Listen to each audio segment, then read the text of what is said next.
इस चैनल में तर्कशील ज्ञान के आधार पर विचार प्रस्तुत किए जाते हैं तथा इसी दृष्टिकोण से सभी धार्मिक व सामाजिक व्यवस्थाओं का विश्लेषण किया जाता है।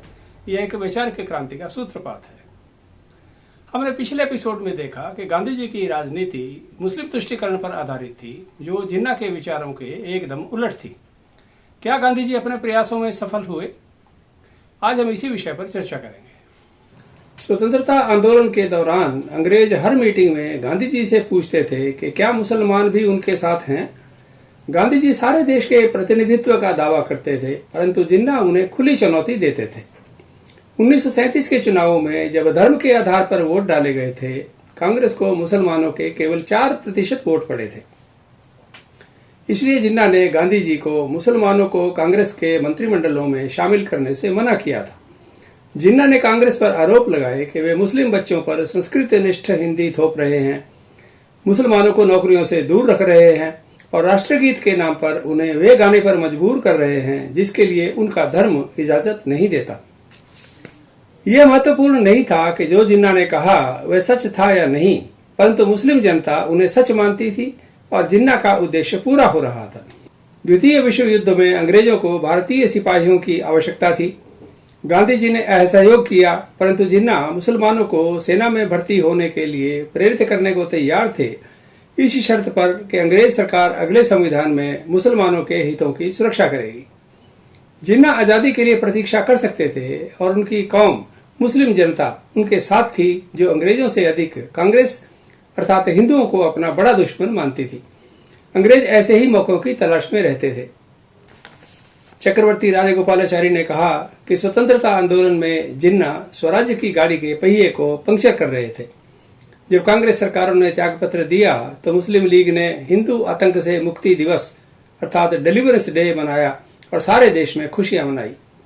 जिन्ना मुसलमानों को न केवल धर्म से बल्कि राष्ट्रीयता से भी मुस्लिम बनाने में सफल हुए।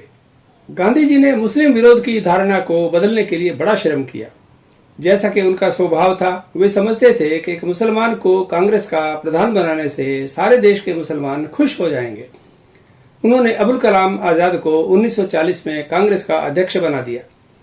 पहले बदरुद्दीन तैयब को प्रधान बनाया गया था, जिससे सर सैयद अहमद नाराज हो गए थे।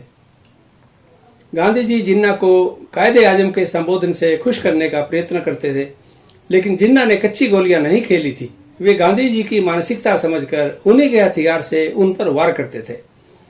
गांधी जी के जवाब में जिन्ना ने कहा कि भारत न एक राष्ट्र है और न ही एक देश, बल्कि यह अनेक देशों का समूह है जिसमें अनेक धर्म, जातियां व राष्ट्रीयता आवास करती हैं। 1940 में पाकिस्तान बनाने का प्रस्ताव मुस्लिम लीग पास कर चुकी थी। ये स्पष्ट है कि जैसे देश स्वतंत्रता की ओर बढ़ रहा था, वैसे ही मुसलमान राष्ट्रवाद की ओर बढ़ रहे थे। 1940 के बाद यह संघर्ष 7 वर्षों तक चलता रहा। जिन्ना मुसलमानों को यह कहकर डराते थे कि आजाद हिंदुस्तान में उनकी हालत जर्मनी में रह रहे यहूदियों जैसी होगी और चुन चुनकर उनका कत्ल किया जाएगा, क्योंकि वे अपनी पराजय के बदले लेंगे। जिन्ना ने अंग्रेजों को बाध्य किया और गांधी जी ने खुशी से साथ दिया कि आजादी का दिन रमजान महीने के 27वें दिन तय किया जाए, ताकि पाकिस्तान के मुसलमान अपनी आजादी 3 दिन बाद ईद के दिन मनाएं। जिन्ना नहीं चाहते थे कि अंग्रेज कांग्रेस को सत्ता सौंप कर चले जाएं और यह सुनिश्चित करने के लिए उनका संघर्ष जारी रहा। अंग्रेजों ने एक राष्ट्रीय सरकार बनाने का प्रयत्न किया जो स्वतंत्रता से पहले सारे मामले सुलटा ले, परंतु जिन्ना की जिद के आगे किसी की एक न चली। कांग्रेस और मुस्लिम लीग की संयुक्त सरकार बनी, परंतु मुस्लिम लीग ने कांग्रेस मंत्रालयों का काम करना दूभर कर दिया, क्योंकि वित्त मंत्रालय मुस्लिम लीग के पास था, जो किसी हिंदू मंत्री के विभाग को पैसा नहीं देते थे। जिन्ना चाहते थे कि अंग्रेज मुसलमानों को सत्ता सौंपें, क्योंकि वे इस देश पर उनके आने से पूर्व राज्य करते थे। जिन्ना सारे देश में भ्रमण कर मुस्लिम राष्ट्रवाद का उन्माद पैदा करते थे। उनका एकमात्र उद्देश्य कांग्रेस और गांधी जी को केवल हिंदुओं का नेता सिद्ध करना था और इस कार्य में उन्हें सफलता भी मिली। गांधी जी जिन्ना को खुश करने के लिए मालाबार स्थित घर में 14 बार मिलने के लिए गए, लेकिन जिन्ना एक बार भी गांधी जी को मिलने के लिए उनके पास नहीं आए। आम जनता में, विशेष तौर पर मुस्लिम जनता में इसका बड़ा गहरा प्रभाव पड़ता था, जो जिन्ना को अधिक शक्तिशाली और बुद्धिमान नेता समझती थी।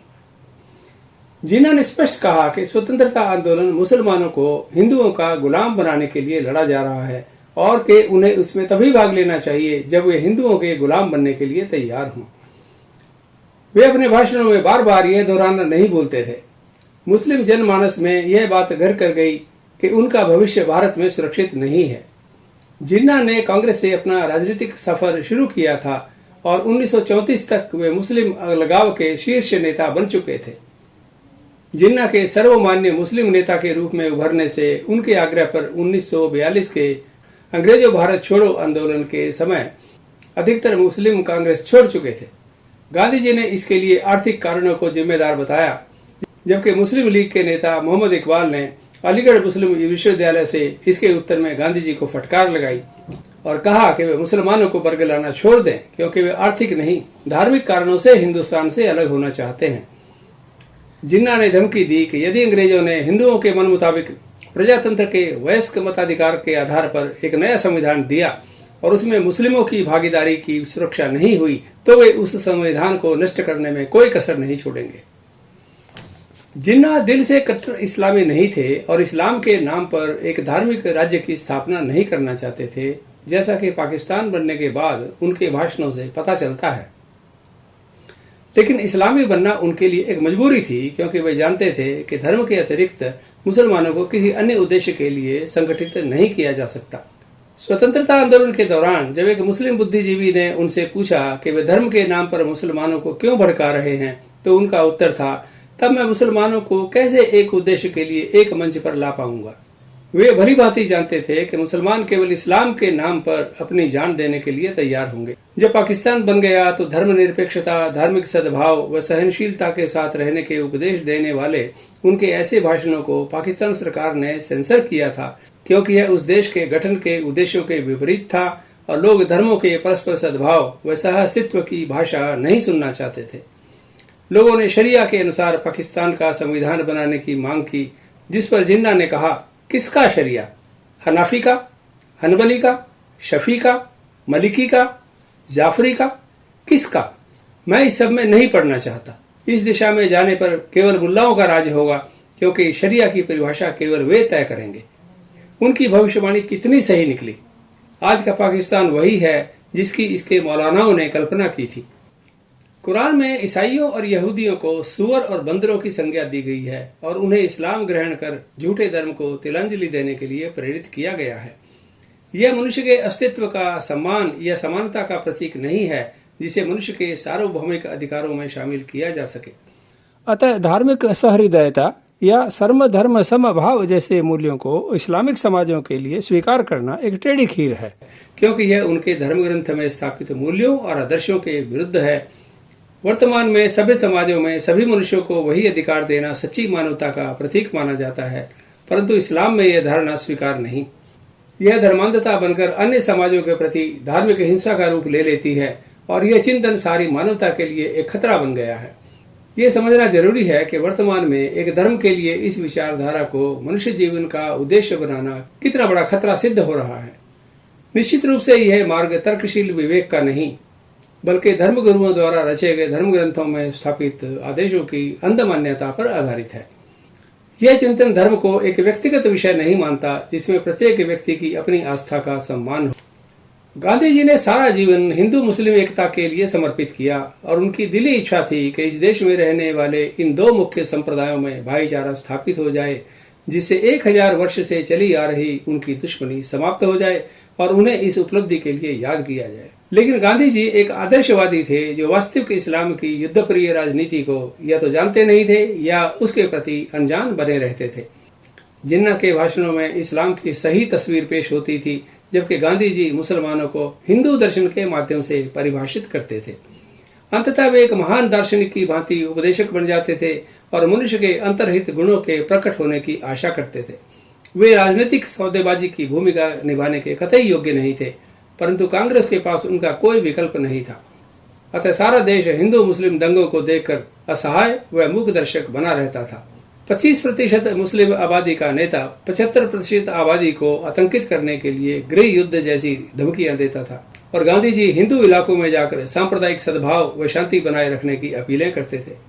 इस चर्चा में यह स्पष्ट हुआ है कि जिन्ना की हठधर्मी के आगे गांधी जी बेबस हो गए और जिन्ना एक स्वतंत्र राष्ट्र बनाने में सफल हुए। जिन्ना एक शुद्ध राजनीतिज्ञ थे, जबकि गांधी जी राजनीति में आध्यात्मिकता के प्रयोग करते थे।